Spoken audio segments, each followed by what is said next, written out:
This German material, taken in the summer of 1941, is exquisite for a number of reasons.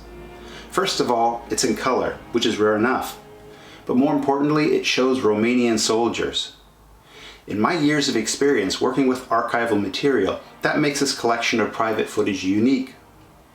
As I introduce the situation that Romania found itself in with the coming of Operation Barbarossa, we'll see more from this collection and also from another rare film source. Having entered the war on Germany's side and recovered the territory that had been lost to the Soviet Union just 1 year earlier, the Romanians would be enticed into extending their sphere of influence farther east.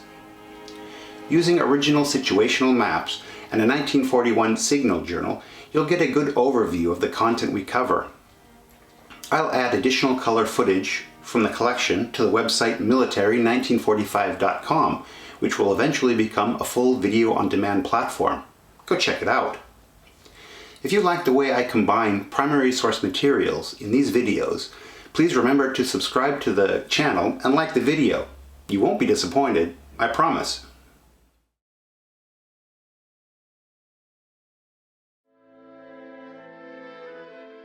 This is the original campaign atlas created by the German High Command for Operation Barbarossa.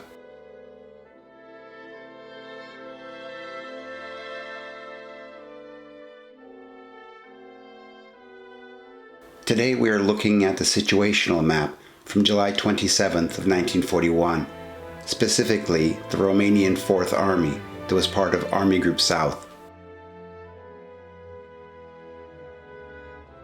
During the first month of the campaign, Romania focused its attention on recapturing the territories of Bessarabia and Northern Bukovina. These territories had been occupied by the Soviets in the summer of 1940, after they'd issued an ultimatum that the Romanians were forced to accept. The stipulation for the Soviet occupation of Bessarabia had been agreed upon in the secret protocols included in the Molotov-Ribbentrop agreement from August 23rd of 1939. The Romanians, of course, were not informed. That the Soviets would also take Northern Bukovina was not part of the agreement, and with Germany's heavy reliance on Romanian oil, any further Soviet presence in Romania was unsettling to the Germans. This rare footage is of a German delegation being welcomed into the Soviet embassy in Berlin just after the signing of the Non-Aggression Pact. By mid-July, the Romanians had recuperated the lost territory. With no immediate end to the war in sight, and with the intention of keeping Romania an active participant, on the 27th of July, 1941, Hitler sent a letter to General Antonescu in which he recognized the Romanian administration of the territory between the Dniester River, or in Romanian, the Nistru, and the Bug River.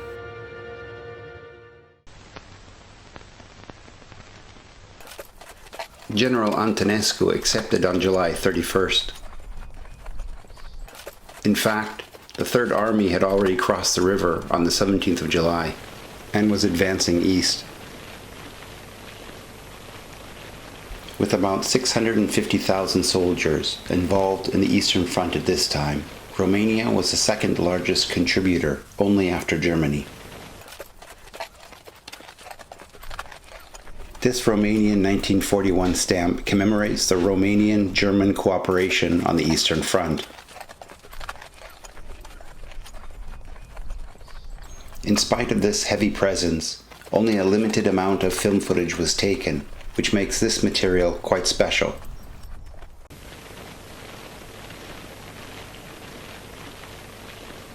The collection has a runtime of 10 minutes and 9 seconds.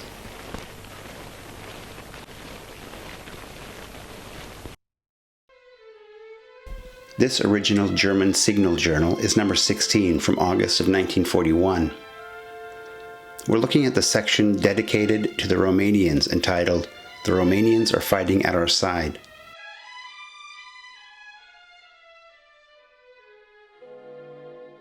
The description states that the Romanians advanced to the front by horse and motor vehicle to join in the battle against Europe's main enemy. In reality, most of the Romanian soldiers were on foot as they advanced into the Soviet Union.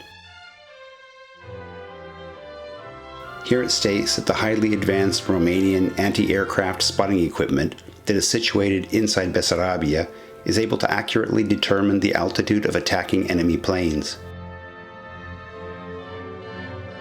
The photo to the right explains that as in all of the Soviet Union, the road conditions are terrible and that the advance is only maintained through a combination of mechanical power and physical strength.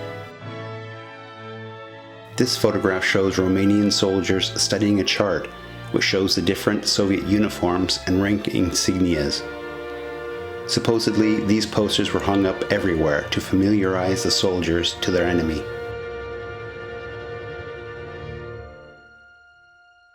In August, the Fourth Army had under its command the 1st, 3rd, 4th, 5th, 6th, and 11th Army Corps, which included a total of 17 infantry divisions, the 1st Armored Division, named Romania, 3 cavalry divisions, and a total of 38 artillery regiments.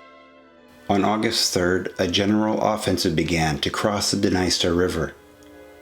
The 15th Infantry Division and the 1st Cavalry Brigade managed to force a crossing between Tingina and Dubusari.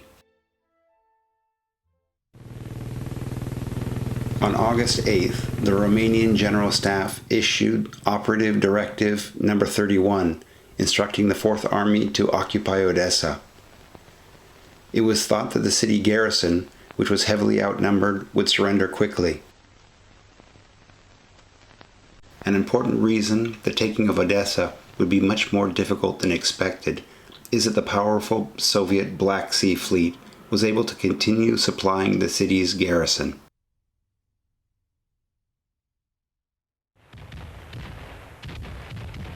This footage is of Romanian soldiers advancing during the early days of this operation.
This outstanding private German footage has a runtime of 6 minutes and 34 seconds.